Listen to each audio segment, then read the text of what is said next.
I have never been a huge believer in the supernatural, but I'm not closed-minded either. It's just I have never had an experience of my own. That is, until one night in early December of 2017. I was 17 at the time, was doing what I love best. That is hunting with my father and grandfather. I have been an avid hunter since my dad brought me my first hunting license when I was just a mere age of 7. Throughout my life, I have hunted all kinds of game, from pheasants and turkeys, bears and foxes, to deer and elk. So it's safe to say I am very familiar with the wildlife all over the United States. This particular encounter took place on my grandparents' property in southern Maine. They owned 55 acres of land with a small river that runs through the southwest corner of the property. However, that time of year, that river is nothing but a mud pit. For a little more detail, the topography of the land is very hilly, with steep inclines and deep valleys. The plan for the evening hunt was supposed to be a short one and was only supposed to take 2 to 3 hours. My dad and grandpa were supposed to come from opposite sides of the valley, and I would come down the hill, and we would all meet at the halfway point in the valley and walk out together. The valley was very easy to find, and it was an old logging road and was well marked. The idea was to push deer to each other. We had a late start, so there were only 2.5 hours or so of daylight left by the time I started my solo trek down into the valley. Before I started my hunt, I pulled out my phone and looked at the map of the property. I know I should be able to walk down the hill with that navigation, but I have a huge fear that I'll take a wrong turn and get horribly lost. What scares me most is pissing off my grandfather for making him wait for me at the rendezvous point. So, to be safe, I looked at the map. The first part of the hunt started off without a hitch. It was making good time while stopping every once in a while trying to look for a deer sign. So far, there was nothing worth mentioning, but I was happy to be in the woods regardless. Things, however, became really bad really quickly. As I mentioned, there wasn't much daylight left to begin with, so we took that into account. What we didn't take into account was that the storm came in like a bat out of hell with no warning. In an instant, the sky became dark as night, and the snow came down to the point where seeing more than 5 feet in front of you was damn near impossible. I had enough and began to haul my butt to the meeting point at the bottom of the hill. Once I finally reached the level ground, a wave of relief finally fell over me. I was cold, wet, and wanted a hot shower. Then my heart sank. I was not at the old logging road. In fact, I had no idea where I was. Crap. Everything I know about making out of situations like this tells me to stay calm. Forget about that. I am everything but calm. I knew I was down the hill, so I had the hope that my grandfather and dad were somewhere close by. Not even thinking about scaring any deer, I yell out, "Dad? Grandpa?" I took a momentary pause to listen for a response. All that I heard was the wind blowing through the valley and sound of snowfall. Then I heard something I truly cannot explain. I heard, "Dad? Grandpa?" echoed back to me. What the heck? "Over here," I yelled back, only to have, "Over here," yell back to me. This time, it was really close. Whatever was echoing me was moving fast. To heck with this. I pulled out my phone to try to call my dad, or at least figure out where I am, but of course it was dead. The only thing I was sure of was the fact that I did not want to be in these woods any longer. I figured that if I walk in one direction long enough, I would eventually end up at a house or a road. I must have been walking for close to a half hour with no sign of, well, anything but more woods the whole way. I had an uneasy feeling. It was like something was there, but it wasn't like it was watching me. It felt like it was stalking me. Every time I paused to get my bearings, I could hear the sound of the snow crunching under my footsteps. When I had enough, I called out, "Who's there?" Nothing but the sounds of steps circling me. Then I remember them stopping. I was able to pinpoint where the steps stopped. It was dead ahead of me. I looked down to the woods, and behind a large hemlock, I noticed something ducked behind a tree. It was quick, so I couldn't make out any details, but whatever it was tall and skinny, and it was thin enough to hide behind a tree without being seen. By this point, I wasn't sure what my next move would be. I was too afraid to move forward to the hemlock. I had no interest in finding out whatever this creature was. I raised my rifle and pulled back the firing pin. I put a round into the tree, and almost instantly I heard the thing take off at warp speed. Thinking I got rid of this thing, I continued walking in the same direction. I thought if I could just get to a road, my dad and grandpa would be looking for me, so I carried on, and so did the storm. After another hour or so, with no other issues, I finally stumbled to a paved street. Now, I had to figure out how to contact my dad so they could come pick me up. That is when I heard it again. "Dad, Grandpa, over here." The thing had still been stalking me. I fired off another round into the air, but it had no effect. The creature just kept yelling back to me, and it was getting closer. Once it sounded like it was almost on top of me, went dead silent. I looked around and heard a welcome sound. It was my dad's truck coming down the road. Thank God. I piled in and began to tell my dad and grandpa everything. When my dad started to drive off, I looked behind me, and through the red glow of the taillight, I saw a tall figure ducked behind another tree. I to this day never figured out what was stalking me in those woods. If anyone has any ideas as to what I encountered, I'm all ears. So, I've been watching a YouTube series about deep web exploration. I won't name this series or the channel it belongs to. I mean, I'm not getting paid for advertisements anyway. I looked up a video on how to access said deep web. I did it fast and dirty, not much research on what not to do. Big mistake, let me tell you right now. Using Windows on the deep web is a bad idea. That much I did know. Easy to get hacked that way since it's the most prominent OS. I know you can boot up a live USB on a Linux clone OS. I mean, a simple Google search can tell you how to do that. It's not as difficult as it sounds, but I figured if my laptop gets hacked, I'm screwed. I can't exactly afford to just buy a new one right now. So I thought I'd be smart and use my Android tablet. What a genius, right? Yeah, I know, I'm an idiot. So a few VPN apps later and I'm surfing the deep web, looking around like a little kid in an adult store. I have no clue what any of it means, but I'm interested in it all. I'm aware you can find a lot of snuff and pedo rings, so I treaded carefully, unfortunately, and I stumbled upon one of the two. I'm not going to say which, but it made me sick to my stomach and I nearly quit, then embarrassed. In fact, I did for a few minutes. I chalked it up to bad luck and resolved to be more careful. I'm not into that by a long shot. I'm not some deviate with fetishes for snuff or kids. Jeez, man, that image will probably be burned into my brain for the rest of my miserable life. Anyway, I'm browsing for a few hours, and it's after 3 a.m. I've heard it's better to use the deep web at night. Less traffic that way. I found a few interesting sites. There's tons of religious stuff on there. You'd be surprised how often you find Satanists, or at least people who claim to be Satanists.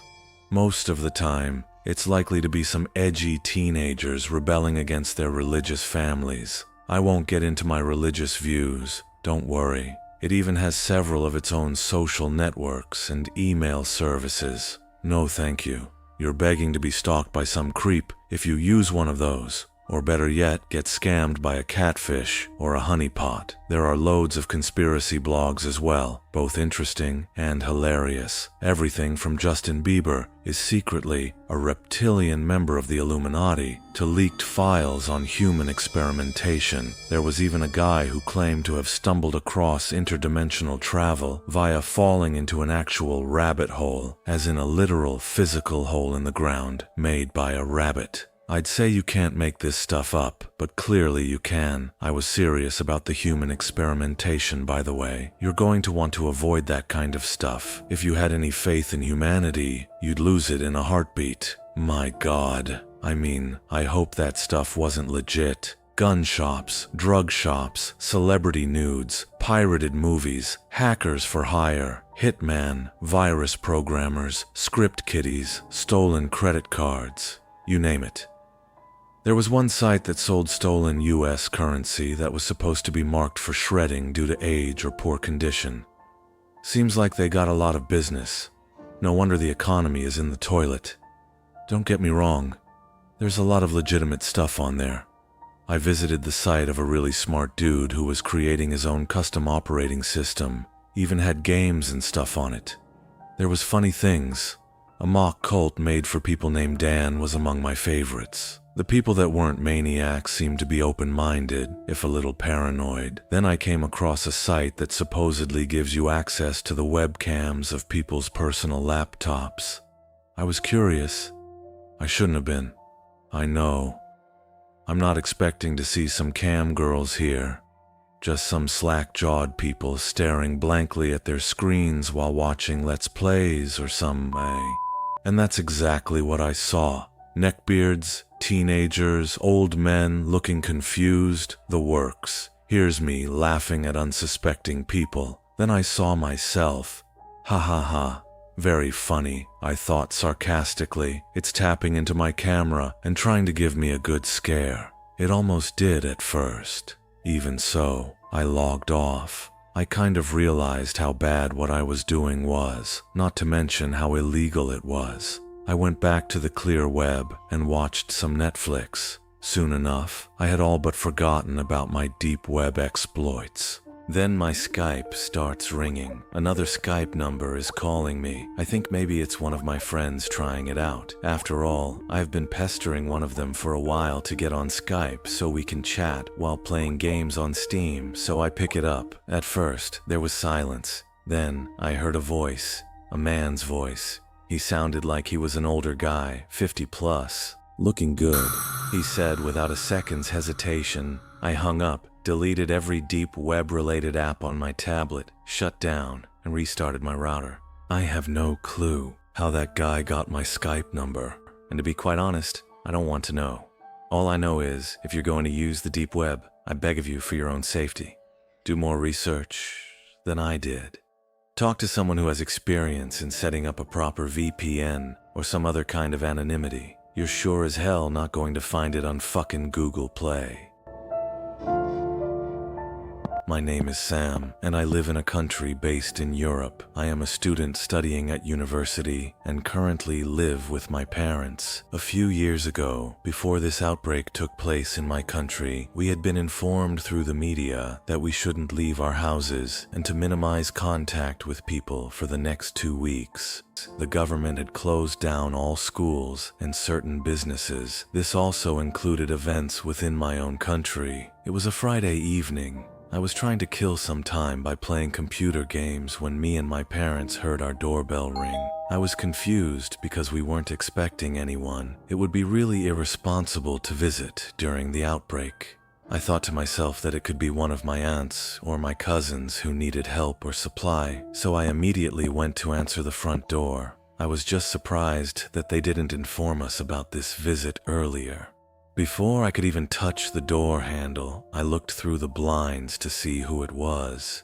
It wasn't any of our relatives, but 2 men in dirty yellow overalls, which looked like hazmat suits. I couldn't even make out their faces. They look so creepy. My heart started to beat faster. I thought that my father or mother had rescinded us, and they called the hospital for doctors or some medical professional. Maybe they didn't tell me so as to not make me so worried or panic about them, but when I checked the living room, neither of them seemed to be ill. They were surprised too. Something doesn't feel right. The doorbell rang once again. I hesitated, but I finally pulled the door open.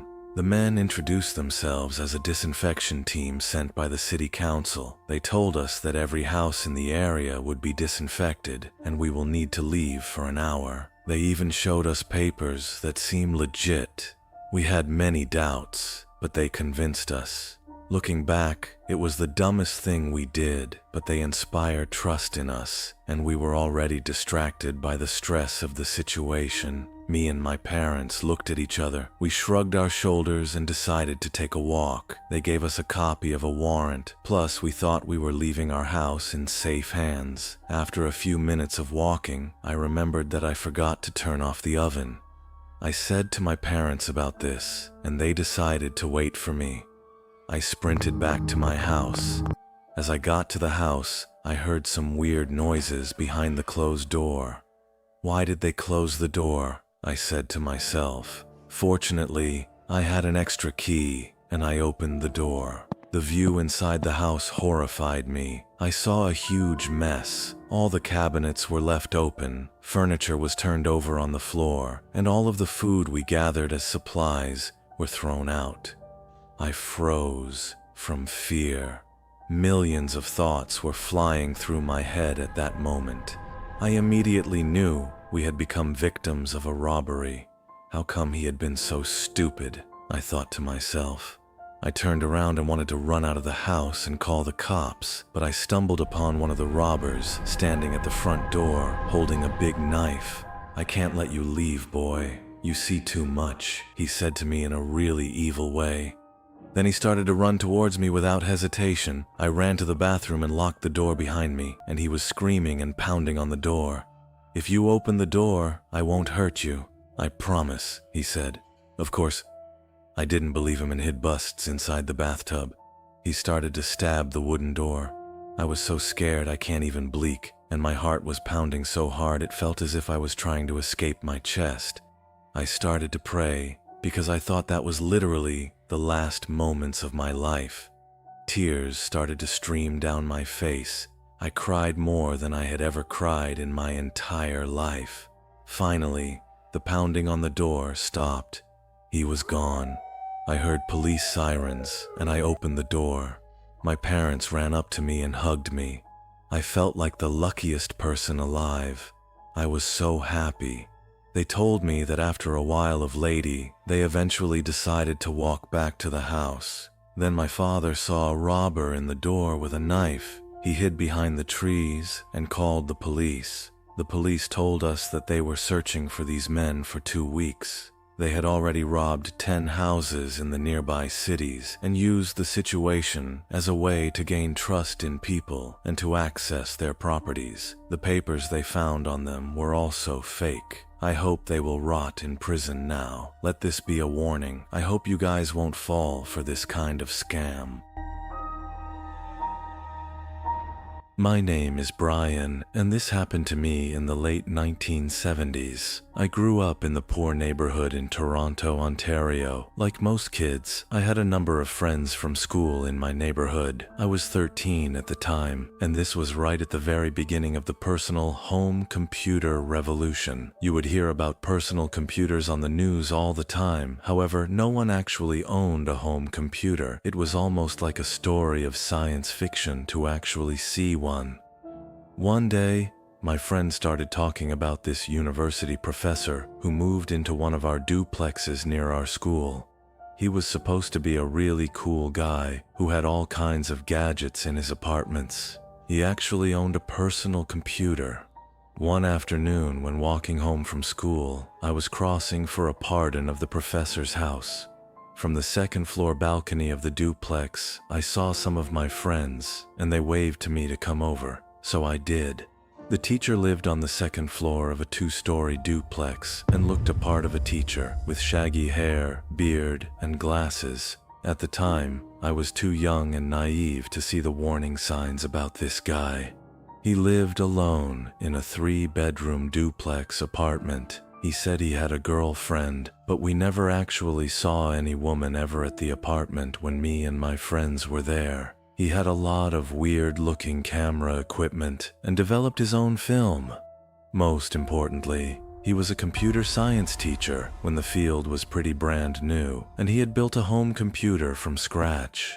My friends and I thought he was the coolest guy we ever met. He had all kinds of games on his computer, and he allowed any of the young guys in the neighborhood to pop by and play on this computer. He also had all kinds of weird gadgets and experiments. He had one of those Jacob ladder lightning our gadgets you'd see in those old horror movies. He always seemed to have some new gadget he was making. It wasn't long before we were going over this teacher's house to play on their computers or see his weird gadgets all the time. Sometimes he'd get very physical and grabbed one of us from behind and bear hug us when he was greeting us, or he'd stand uncomfortably close to us. After a few months, we were getting suspicious about this guy. He didn't seem to have any family or friends. Sometimes, when there were a lot of kids at his apartment and he was distracted, we would snoop around and look in his cabinets and things like that. We find weird items like a pair of brass knuckles, handcuffs. There's some beads that look like they were supposed to be white, but they had dried up brown stuff on them, and the door to his bedroom was always locked. One day, when there was a lot of kids there, he put on some music. He always puts on music, but this time it wasn't top 40 music like he usually will put on. It was like folk music of some kind. My buddy and I were already suspicious at this point, and while everyone was having fun on a computer or hanging with the teacher, we listened to the lyrics of the music. It was hard to make up the lyrics over all the raised voices in the woman, but it became very clear that the lyrics was about homosexuality. My buddy and I freaked out, as it hit us at the same time that this guy might like kids in a way that wasn't right. We quickly made an excuse to leave and went home and told our parents of our suspicions. My father freaked out and told us never to go over that guy's place again. We also put the word out on the street, and pretty quickly everyone became worried at this guy. However, one of my friends from our block, Theo, he thought we were all wrong. He kept going to see this teacher. One day, Theo stopped coming to school, and the rumor was that something bad happened to him by that guy with the computers. Theo moved away, and not long after, so did the teacher. I can't tell you how lucky me and my buddies felt to have stopped going to that guy's house before something happened to us. Years later, when I was in my early 20s, I took a course at the university on computer programming. One night, my buddy and I were in a computer lab and we were testing out a new program I wrote. Who walks into the lab? That old guy. This time, both my buddy and I stood up and yelled at that guy to get away from us. He quickly left, and other people in the lab asked what was going on. We told him what happened years ago. I don't know if someone reported him, but we never saw him at the university again after that. There was a time my parents went on a trip to Europe. I was taking care of their house. I was home for the summer from school anyway, so it was fine. I had been there for a few weeks, and it was pretty quiet. I just went to work, came home, had some time with my friend, enjoying the house to ourselves and whatnot. But one night, I was just watching TV when I heard this really weird, low whistling sound coming from the window that was behind the couch. It struck me as sort of odd, and I just shrugged it off. But then it happened again. It totally sounded like it was a person standing up against the window, whistling. I looked out the window, and obviously there was no one there, so I figured I should go check it out, and for something like the wind on the siding, I should probably fix it, because that would get annoying. So I walked out into the backyard. The backyard my parents' house is really pretty, as sparse but sort of forests that leads to a road on the other side. So I looked at the house. It didn't see anything, but then I heard the sound again. It was coming from the woods in the back.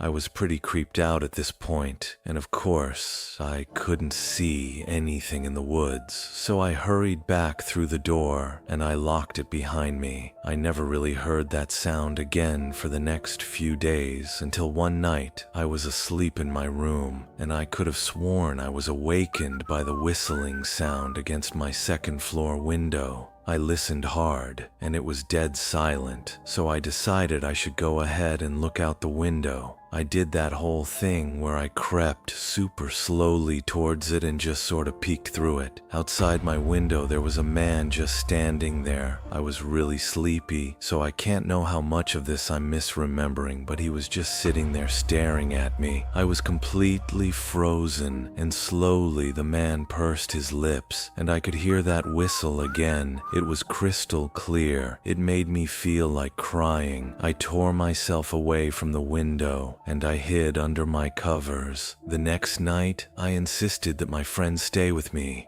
He did, and of course nothing happened. He figured that I was just tired and delirious, and maybe I was right. It gets kind of anticlimactic here, but I didn't hear for another week or so. And when I did, it was just one small whistle, just happening when me coming from a wall or something like that. It just happens every week or so, and it always freaks me out tremendously. To this day, I would never stay in that house alone anymore. My name is Aaron. I'm 17 years old, and this story happened about 4 years ago. The school I went to was in a very rural area in my village. My friend Mark went to the same school, but I live further away. His mom would always drop him off near my house, and we would always walk to school together. On our way to school, we would always pass some farms, and one of them had this really old, creepy house that was abandoned for years. One day, me and Mark said we should check it out and see what's in there. Basically, we couldn't go after school because, like I said, Mark lived further away and his mom needed to get him home. This was also during the winter, so they got dark sooner. So, myself and Mark, we came up with the plan that Mark would have a sleepover around my house, and when my parents were asleep, we would sneak out and explore the abandoned farmhouse. It was Friday, and the past few days have been snowing. After school, Mark came in my house. We spent the evening playing video games and looking up creepy videos on their internet, anxiously waiting to sneak out. When AM rolled around and we put our coats on and snuck out my bedroom window, which is ground level, we had one flashlight between the both of us, which Mark managed to sneak out of his dad's garage. We walked through the farm fields and made it to the house. Naturally, the first thing we did was try to open the front door, but it was lots. We looked around at a few of the windows, and one of them was smashed open, so we used this as our entrance. Surprisingly, the place seemed rather untouched for how long it had been rumored to be abandoned. It was just covered, and Dustin had a really strong smell. Not bad necessarily, but it did smell odd. I shined my flashlight to the top of the stairs. I couldn't see anything, but seemed really eerie up there. And then I heard wood creaking. It kind of sounded like slow footsteps, but I wasn't certain. Mark then said we should check upstairs. I told him, I'm not going. There's probably some maniac up there waiting to kill us. The next thing that happened was the phone ring. One of those really old phones made myself and Mark jump out of our skin. At that time, I didn't think about it, but I thought it was weird of how someone was calling this house, and it was abandoned. I picked it up, and I said in a nervous voice, "Hello." For a second there wasn't any response, and then a man spoke on the other end saying, "I'm not a maniac. Why don't you come upstairs and see for yourself?" At that point, loud, heavy footsteps ran across the upstairs room and toward the top of the stairs. Mark and I ran out the farmhouse as fast we could. We ran out down to the farm. I glanced back to see if there was someone chasing us, but there wasn't. So I told Mark to slow down so we could catch our breath for a second. After taking a better look at the house, one of the upstairs lights was on, and there was a dark figure arronding at the window, watching us. I didn't know what the things, and honestly, I was terrified. The light then turned out, and the both of us made our way back to my house. We managed to sneak back inside without making my parents wake up. Mark didn't say much. I think he was too creeped out as to what just happened, and to be honest, I didn't feel like talking either. I was actually quite paranoid that I don't know that guy was gonna follow us to my house. Thankfully, at least to what I know of, we weren't followed. From that night on, every time me and Mark walk to school, we look at that creepy farmhouse. We can't help but feel someone's looking back at us. For a little backstory, I'm trans. I try to present as male as best as I can, but it's still pretty obvious that I'm biologically female. I have short hair and I wear guy clothes, but I have a very unmistakably female face. I also live in a very religious area, so it's not a very common or accepted thing. One of our neighbors is a priest, but he's very accepting, and his house is a bit like a second home for me because I think of him like one of my grandparents, and he sees me as a grandson. Anyway, I was walking home from school during the winter a few years ago, and it had started snowing. Needless to say, it was pretty damn cold, and I was miserable. The wind felt like it ignored my clothes and chilled me right to the bone. It was hard to hurry because the freezing wind made my muscles really stiff. I was only maybe a quarter of the way home when a car slowed down and pulled up next to me. It was just a little old lady. She looked nice enough. And at this point, I was willing to do anything to get out of walking another 3 miles in the cult, so I got in when she offered to give me a ride. It felt a hell of a lot better in that car than it did to walk.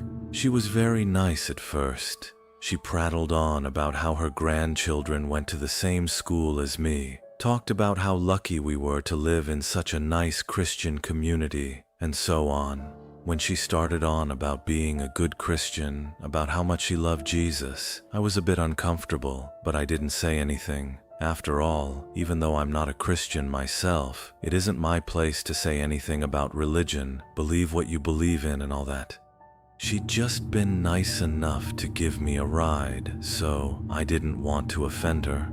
When she started talking about Leviticus, that's when I knew I had messed up by getting into her car. She started going on and on about gay people and how they're just confused, how man should not lay with men, and so on. We were getting close to where I was going to have her drop me off when I mentioned that she could drop me off there. She looked over at me and didn't say anything. She didn't slow down either. I was starting to get nervous. We passed the point I'd told her about. I looked over her and said something along the lines of, "You can let me out here." She gripped the steering wheel really hard and said, "I can't let you out. You need me." I asked her what the hell she was talking about, and she turned to me. "Your short hair. I knew I needed to help you when I saw it. You're a sick girl. You need to let go of the demon inside you." I tried to cast aside the discomfort of being called a girl and stumbled out something about just liking short hair, having a boyfriend, anything that would make me seem a little bit more innocent in her eyes. But it didn't look like she believed me. I wanted to cry as I watched the drop-off point get further and further away. I begged her to let me out, promised that I would go to church, repent my sins, as long as she let me out and let me go home to my family. She screamed to me that she hated dykes and that she was going to call her son to help her, quote, fix me. At that point, I knew I needed to get out. I grabbed the handle and unlocked the door, only to feel my hope sink as the electric lock kicked in and relax it. She was still screeching about how I just needed to be with a man and it would fix me, that accepting God's truth would fix me. It might sound ridiculous to be afraid of an old Christian lady, but I was terrified. I was so scared of what would happen if I didn't get out. I took my chance, had rolled down the window as fast as I could, have made a jump for it. I landed on a pile of rocks, and my breath was knocked out of me. I could hardly move. Everything in my body hurt horribly, but I knew I needed to get out of Dodge before she decided to come back. I got up and limped into my neighborhood. As soon as I came to that old priest's house, I snapped out of this stupor I was in and was hysterical. I banged wildly on the door until he let me in, and I cried uncontrollably while he called the police. I was taken to the hospital after I told the police what had happened. The jump from that car broke my femur in 4 places and cracked both my knees. It amazed doctors that I was able to make it to the priest's house in the condition that I was in. I've never seen that lady again or her car, but since then I never walked to or from school alone anymore. I can only hope nobody ever got into her car again. For this story, my name will be Luke. Years ago, my first year of college, I lived in a dorm, but if only I knew what was going to happen. I earned a scholarship to college for baseball, and all the players lived in the one thorn thing that I was a freshman. Dave Romney was a senior, so he could show me what right looks like. It was a pretty tough guy who no one would mess with, so I felt like I was in good hands. That was the winter, and by that time of the school year, I was pretty set in my ways and comfortable. I was invited to a house party that one of the sororities were thoroughly taught. One was a few friends. When we got there, it was like any other party. People were outside, and some were inside having fun, while inside, there was music playing along with people playing video games in one room, and it looked like a board game going on and other that was upstairs. After a while, I went upstairs to see why anyone will be playing a board game at a party. When I got to the room, I noticed that it was the most quiet room in the house, which was odd to me. When I walked in the room, there were 4 girls and a guy sitting at a table. I asked what was going on, and they said they were using the Ouija board. I thought it sounded interesting, so I joined, but I never really believed in that type of stuff. But we were messing with the board. They said that there was a girl in the room, but I think that one of the other people that were playing moved it, so I left. That's when unexplainable stuff what happened to me at my dorm. I'd hear laughing in our hallways at odd times of the night, knocks on the window, and I started to have bad dreams. I told my roommate, but he told me it was stress from our upcoming midterms. That went on for about 2 weeks. Then, one night, everything changed for both of us. I remember it being a Thursday night when this happened. I was asleep in the middle of the night, and all I heard was, "Luke, Luke, wake up." I remember making noises and being half asleep, but I acknowledged him. Then he said something that woke me up immediately. "Luke, what the quarter?" I looked in the corner of the room, and I swear there was a silhouette of a girl. I was so afraid that I jumped off the top bunk, and I told my roommate to get up and run. But he was so petrified. He was under his covers quarterly, and she spoke. I told him, "I'm out," and we both ran out of our room. He was yelling, and she's talking. After that, we were both so shaken that we never went back to that room. We called the police, but when he came and never found any girl. I don't know if it was because of the house party Ouija board game or coincidence, but that was a moment that I'll never forget till this day. I still hear odd noises throughout the night wherever I go. If you went to school any time from the 90s onwards, the chances are that you've at least experienced a lockdown drill, maybe even an actual lockdown. Obviously, not all of them end in tragedy. Some schools go into lockdown because of a crime committed nearby, or because some parent got to wear their visitor's badge. There's lots of different reasons. Most of them have nothing to do with an actual legitimate threat to students, but better safe than sorry, right? I went to school in a post-Columbine world. Lockdowns were always taken very seriously, despite the fact that we lived in a fairly isolated area where most people knew each other. There are regular petitions to allow teachers to carry guns in the school. Who knew how long it might take the police to arrive if something were to ever happen? But obviously, I'm not here to debate gun control, so I'll get to the point. Most lockdowns are drills, but I'm going to tell you about one that wasn't. I've always been a pretty nervous and paranoid person. For example, throughout middle and high school, I despised being in the cafeteria because I always seemed to get stuck sitting in some corner, nowhere near an exit. It made me anxious, realizing just how much distance I would have to cross just to get out, even if something as innocent as a food fight were to occur. In upstairs classrooms, I would occasionally glance out the windows and ponder where or not the drop might kill me, or if I can make it out with just a broken arm or leg. And downstairs rooms, I would tend to sit near the windows unless I was forced to sit somewhere else. Admittedly, this was also because I just like to look outside and daydream, but like most routines, after enough repetition, you get used to almost anything. If you work in a school, you probably know this like the back of your hand.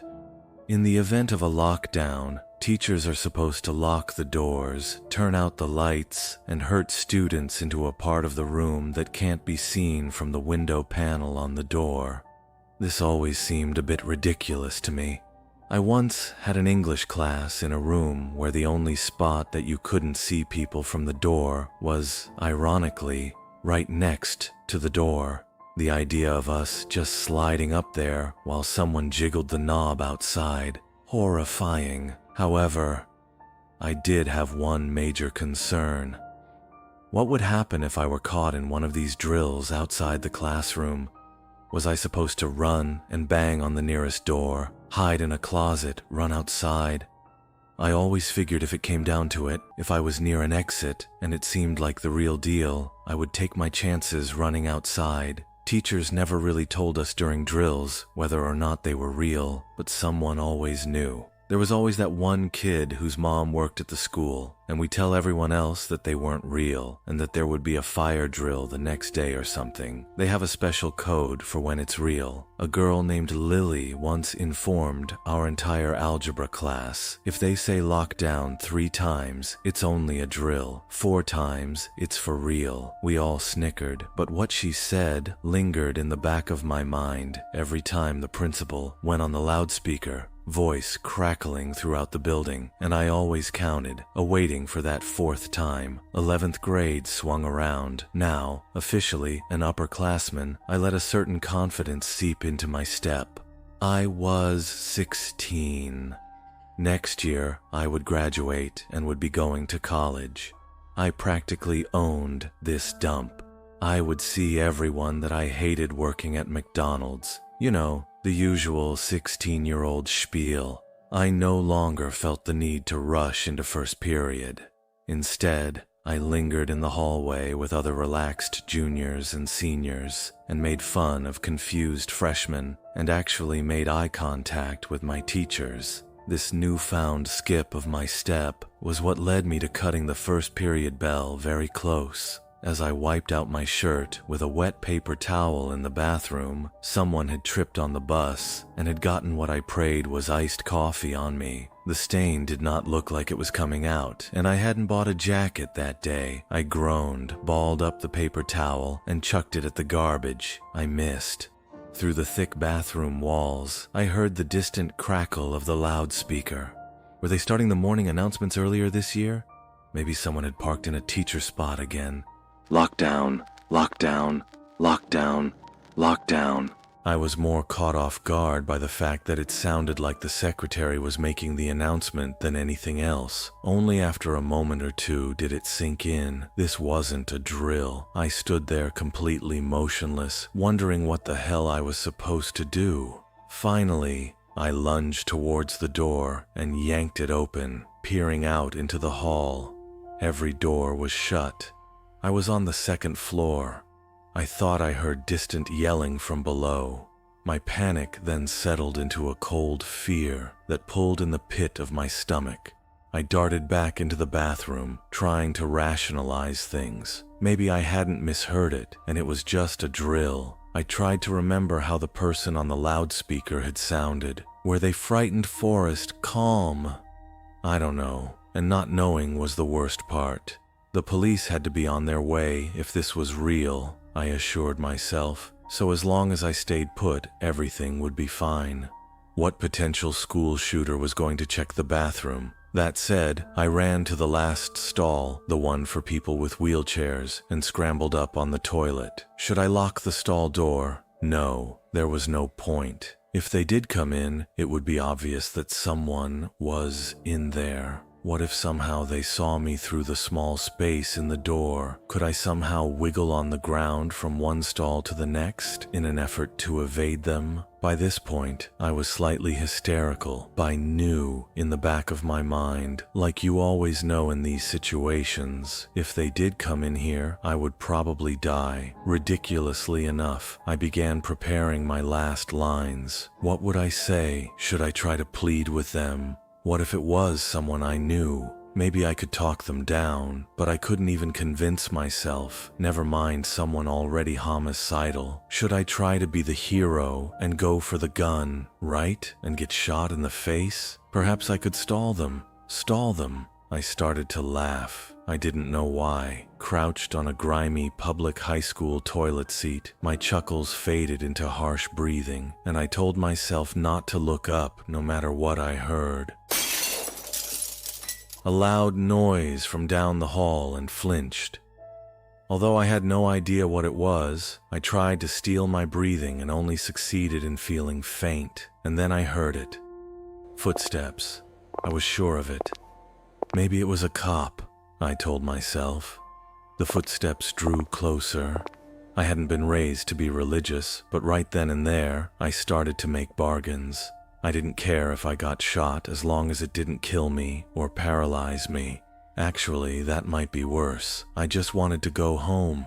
If whoever was in charge of this case, just to make sure I got home, I would do whatever the hell they said it for the rest of my life. Maybe they didn't have a gun. Maybe it was a knife. Maybe I could get out of this with a few nasty scars and a story. The bathroom door opened, and I went blank. I'm not sure how to describe it. I felt completely removed. I was there in the stall, but also I wasn't. But maybe it didn't really matter much either way. Like I was beyond all of it. For a fleeting second, I wondered if I would collapse and deja fright. I knew they were there. I heard them. The first stall door swung open with a groan, as did the second.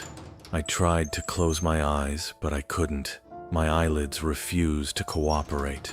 The third stall door opened. I was convinced I could hear them breathing. I wondered what they were thinking. Were they excited? Could they hear my breathing? God, I thought, don't let it be someone I know. The next stall opened, and the one after that was mine. Suddenly the loudspeakers crackled on. Lockdown is now complete. Students and staff, thank you for your cooperation. The person in the bathroom paused. They then turned and left, door swinging quietly behind them. I didn't leave that stall for another 5 minutes. My first period teacher was very annoyed, but I didn't really care. I informed him about what happened, and he called the vice principal down, and I relayed my story to her. She seemed skeptical about my claim and told me that the lockdown this morning was only a drill. The staff of the school was questioned, but no one had gone into the bathroom during the lockdown to check for students. I never really heard any more about it, but I'm certain that there had been someone in there with me, and they came very close to finding me. It's happened to me about 7 years ago. I worked at KFC through high school and college. The college is really close to where I grew up, so staying at the same vert location was very easy for me. One day, I went to work at 4:30 and had to work to drive through a half of my shift due to someone calling off. It seemed like a regular day until we were getting ready to close at around 10:50 p.m. This guy walked in, and still by the front register, he looked weird, as if he just came from a costume party. I let him know that when he's ready to order, just tell me, as I'm cleaning due to us closing in 10 minutes. He told me that he wasn't ordering and wanted to know what time we closed. I told him 11 p.m. and he left. I'd noticed that he got inside a van that has been sitting in the parking lot for hours. I thought it was weird, but continued to clean up. The rough field is still on shift again. Everything seemed regular that night. I grabbed the trash and went outside toward the dumpster. As I approached the dumpster, I noticed someone trying to hide in the shadows behind the dumpster. I stopped immediately, and I tried to squint in order to get a better look. Then whoever that was behind a dumpster moved back so I wouldn't be able to see their shoes anymore, but they didn't know I already saw them. I turned around immediately and went back inside. I told my manager. He went to the door with one of my coworkers to get a better look. They couldn't see anyone, so they went outside to check it out and left me inside by myself. I felt safe while they were outside. I went to the cash register at the drive-thru, the cash out for the night. Then, on my left, I swear I saw the man from earlier in the window. He had a blank look on his face. Then he started hitting the window, trying to get in, while yelling my name. I ran to the front door as my manager and coworker were walking back in. I frantically told them what happened, and my manager ran back outside to the window, while my coworkers stayed with me and called the police. The guy left before my manager was able to get him. The cameras outside got the license plate, but it didn't match the description of the van, and the plates were registered to a woman. This guy was never found, and I am forever worried that he will come back for me. I've been working at McDonald's now for over 5 years, and this is still my creepiest experience there. This happened 2 years ago when I was 18, and I had been working my first overnight shift on front counter. I usually work in the kitchen on overnights, so I had no interactions with any of the customers until then. I was working from 10 p.m. until 6 a.m., which is a usual overnight shift for us. Around 3 a.m., I was making some fries when I noticed a man standing there and trying to take pictures with his cell phone of me and my other female co-worker, Lauren. I pointed it out to her, and she just rolled her eyes in annoyance and went to take an order and drive through, telling me it happened a lot. I was instantly uncomfortable. I wanted to tell the manager, but he was in the office doing his manager stuff, and I didn't want to bother him. I went over with what I felt was a nervous smile and quickly did my usual greeting. "Hello, what can I get for you?" He just kind of looked at me and stayed quiet. He was about 5'8", white, early 20s, medium build with dark hair and brown eyes. An average man, I would say. But something about his piercing glare made me feel super uncomfortable. Then he smiled, a smile that sent shivers down my spine. "Fine, I'll just have a coffee, black, sweetie," he said, and I could instantly smell alcohol on his breath. I nodded and told him the price before he pulled out a $5 bill and went to hand it to me, making sure our hands touched.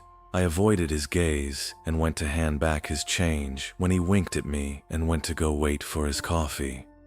I went to go make it as fast as I could, but just my luck, we were out of coffee on both the front counter and the drive-thru, as we don't sell much through the night. I turned around and kept as little eye contact as I possibly could. "I'm sorry, I'm gonna have to bring you a fresh pot. Should only take about 3 minutes."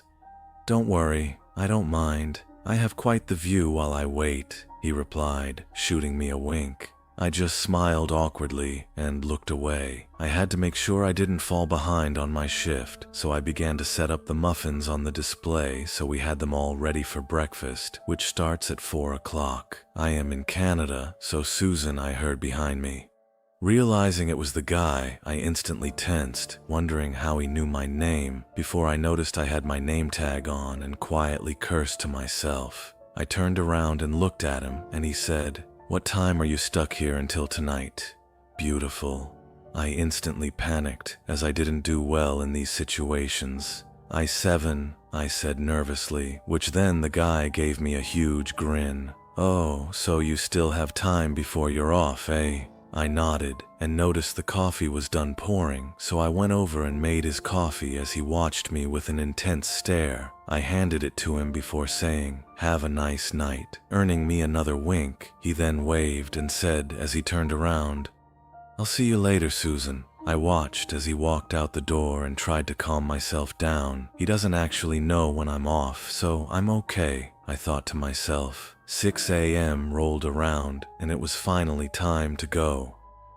I still felt a little paranoid about the guy, but I knew it was now in the past. My co-worker, Evan, was going to drop me off at home as we carpooled, so we got our stuff together and left. As we were heading to his car, I noticed a parked car with someone in it, and of course, it was the guy. I panicked and quickly told Evan that was the guy, as I had told him what happened not long ago. He instantly brought me into his coat and did his best to keep me hidden as we walked quickly to his car. He made sure no one followed the car, dropped me off, and watched as I went inside, telling me to stay safe. I thanked him before going into my house and going to bed. The next day, I went into work and got asked by my manager how I got home. I told them Evan gave me a ride. My manager looked confused and said something that made my blood run cold. "Well, that's strange, because some guy was here looking for you just before 7 o'clock. He said he was here to pick you up."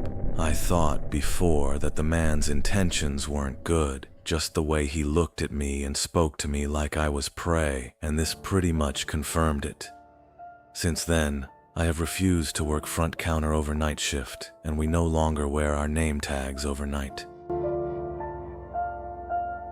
A couple of years ago, one of my closest friends relocated cross-country with his long-term girlfriend to work a job he couldn't refuse. The only issue he had was that he didn't want to fly his dogs out with them when they made the move, since they'd be staying in a hotel for the first month. He was also a bit reluctant to fly them out, and due to health concerns for both pets. By the time he located a home to rent, he was missing his furry babies and made the request of his sister, another close friend, and myself to drive them to him in LA, and we are Chicago folks, so the trip would be a long one. However, with the three of us to foot the near 30-hour drive, it would be a piece of cake. We left early and drove long hours along the way.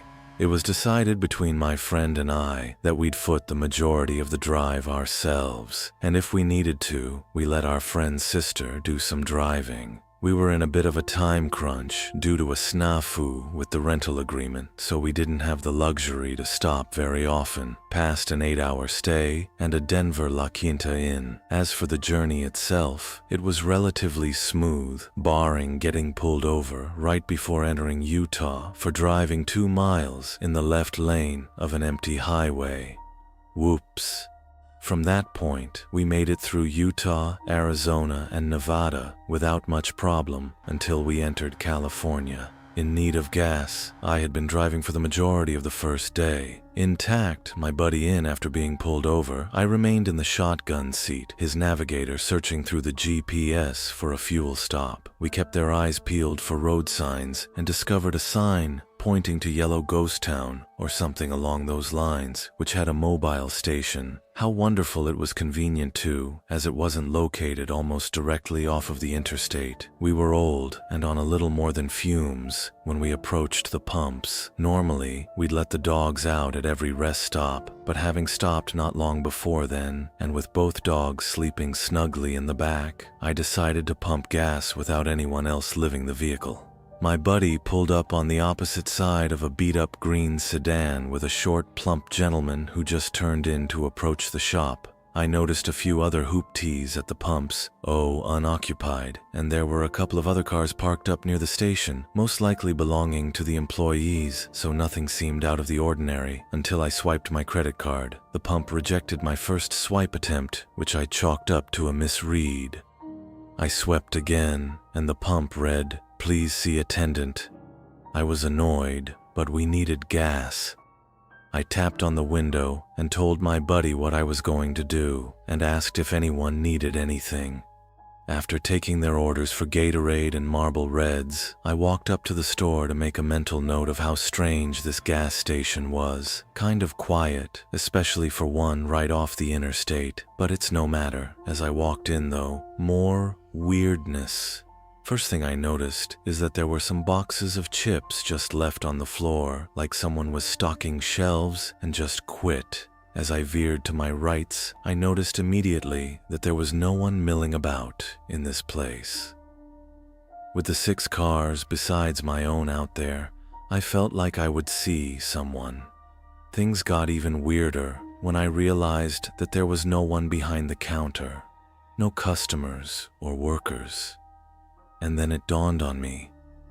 What happened to that gentleman who was at the pump adjacent to mine? Surely they can't all be in the bathroom. This is where I began to feel this non-sensation in my stomach. Something isn't right. I have always been a person who felt like I could always trust my instincts, and those instincts were screaming at me to just get the hell out. I want to run, but I hold back. That would look suspicious. Booking it out of the gas station that was empty, and decided to just play it cool, natural. Don't let your body language let out how badly you're freaking out in your head. I was probably inside of this gas station for only a couple of minutes when I left, but I stopped just before exiting to listen for something, anything. A flushing toilet would have been a good sound, but nothing. As I exit the shop and see my car and begin to feel dread, it's like that moment in the movie where the hero is about to make it to the end of their trial, but the celebratory fanfare disappears, and in that silence, something comes and strikes him down.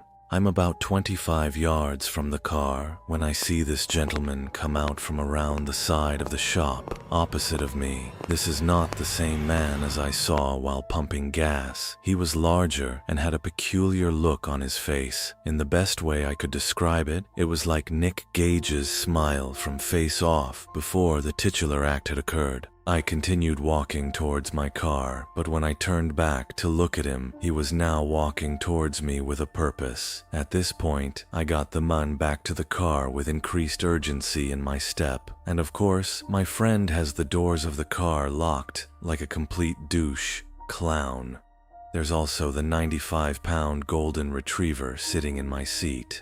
Apparently, my travel companions did not notice how freaked out I was, or the creepy gentleman still walking in my direction. I punched the window and told him to unlock the door, to which he only half rolls down the window to tell me the dog was in my seat and they were afraid she'd jump out when they opened the door. I reached my hand in and threw the dog towards the back seat as hard as I could while my friend is just now realizing how freaked out I am. He started the car and drove off quickly. I took one last look back and seen Nick Cage had stopped about a pump away from where we were, still with that same look on his face. We found another gas station further down the road, this time with a ton of people inside and out.